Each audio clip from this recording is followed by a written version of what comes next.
c'est bon. So thank you for this interview. So my first question for you is, how is the SABC evolving the new environment, and how is it apprehending the digital migration process? Okay. We're very excited about the migration process because for us at SABC, we are catering for a nation that's about 54 million. And we are the only public broadcaster, and we have about 5 channels. 2 of them are on the terrestrial platform. The other 2 are on the satellite platform. So it's really not enough from a television perspective. Although from radio, we have 18 radio stations that are doing very, very well. So the advent of digital migration was like a godsend to us, because what it means is that we're now able to offer our audiences more platforms, especially in particular in their own languages. Because in our country we have 11 official languages. So as a national broadcaster, you are naturally expected to cover those languages as much as you can. And apart from that, also we have a very young population as well, which is, I think, common in Africa. And therefore they are a dynamic community. You know, they want new things, and you are able to offer them exciting innovation as well as compelling content in different platforms. So local content is gaining momentum in Africa. So everybody since yesterday is talking about local content for Africa, local content for Africa. So how is SABC dealing with this? So up to how many percentage does SABC have local content? And also, how do you finance it? As I've heard since yesterday, local content in Africa costs really high. Yeah, that's a very exciting subject for us. In fact, we've decided to lead the continent in terms of the percentage of our own locally created content. At SABC, we started with radio. We said with radio we needed to reflect ourselves, and radio is, as you know, is not expensive to run. So we up our offering versus other content that we get from other places. So our local offering on radio is 90%. So 10% of it comes from all over the world. Comes to TV, even with TV, we were offering in the region of 70-80%. We've now also decided to increase that percentage offering. We're now offering 80% of our local content. In terms of financing it, yes, it's true. Local content is very expensive to create. But we are engaging our local content creators to say, you can now partner with us to create content that you will own. Because what has been happening up until now is that all content co-producing, yes, co-productions, yes, because up until now, the content that we were creating, we were owning wholly.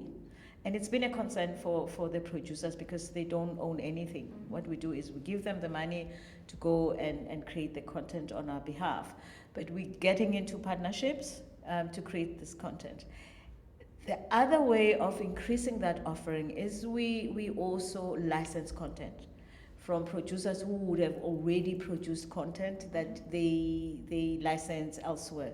So we've opened that avenue as well. But we're also creating an opportunity for those who are learning to create television content. To find funding wherever they find it, we create slots for them to test the content. So all around, I think what's happening is that we're growing the industry of content creation. We're also offering platforms for learning and development and skills development as well. We are also developing business communities, because when they create this content and they own it, it is a business for them. So we're assisting in that area as well. So, with the exciting process of digital migration, will SABC increase its number of channels? Oh yes, oh yes, oh yes. We're not telling about the actual number though. But what I can say to you is that we do have a strategy. We've been working on the strategy for the past 3 years. We're ready to roll it out. But yes, remember I referred to you about the languages? Yeah. So we're going to increase the number of channels to also cater for the languages. But we're looking at areas which are keen interest in our communities, channels for children only, because right now we're struggling on how we are offering content for children, because mostly it's offered at the time when they're at school or when they come back. You know, we have soapies because SABC, as you know, our revenue split is 80%, which is commercial, and 20%, which we get from those who pay TV licenses. So our prime time is dominated by content that creates opportunities for revenues. So in the digital space, we'll be able to offer sport, dedicated channels, news, dedicated channel. You know, we do have a news channel already, yeah. So, but we're bringing it into the terrestrial digital space as well as knowledge, history, yes, educational offering, yeah. But others, I'm not telling now. So, will is the we've seen since yesterday we are talking about OTT, VOD. So, how is SABC coping with this? I mean, do you change your strategies, or are you going to have some offer on VOD platform or OTT, other OTT platform? We are definitely going to be playing in that space because we are the only in South Africa, the only broadcaster that has a history, very rich history of content that sits in our archives.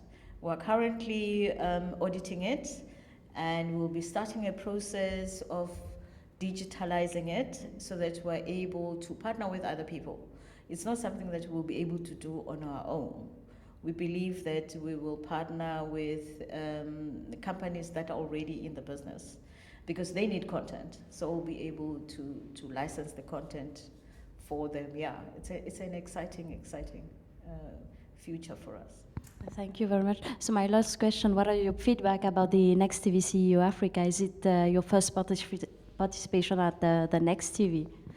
It was my first in many ways. First in Mauritius, first in the in this conference. And I think it was a very knowledgeable for me and very insightful, very informative conference. I found the presenters who are very experienced. It's not just people who read about the areas that they were talking about. It's people who come from having done most of what they speak about. So there's a lot of experience in it. So it's easier to learn. And also, I think the way it was structured for me, like a discussion panel, so it was very interactive, yeah. And in that way, you learn a lot, and also that they had more than 3 people who were on the panel. For me, that was good because then you have a variety of experiences as well as